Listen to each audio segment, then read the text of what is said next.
कि जो भी व्यक्ति समाज को सर्व कर रहा है उसकी सर्विस का प्रोटेक्शन गवर्नमेंट को करना चाहिए। किस रूप में होगा, किस परिप्रेक्ष्य में होगा, किन कंडीशंस के साथ होगा, कितने राइडर्स के साथ होगा, it is for the government to decide. But one way or the other it has to be implemented, it has to be documented.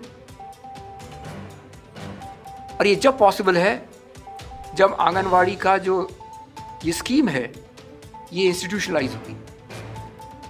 So what my consideration is,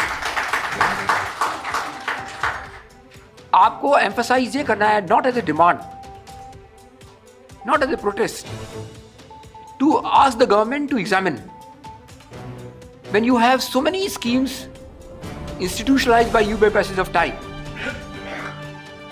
After examining that, look here, these people are become a part and parcel of the system as such, and they can't be ignored.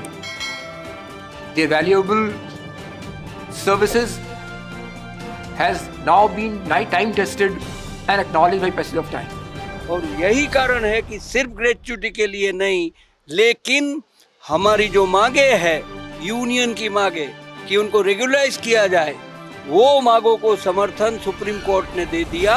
और वही को आधार बनाकर Gujarat high court ने अभी अगस्त month में एक judgement दे दिया कि आंगनवाड़ी वर्कर और हेल्पर को आप civil servant, civil post create करके उनको परमानेंट एम्प्लॉय बनाओ, और क्लास 3 और क्लास 4 को जो आप मिनिमम वेज दे रहे हो, वेज भी विद इन 6 मंथ देना है और रेगुलराइज करना है।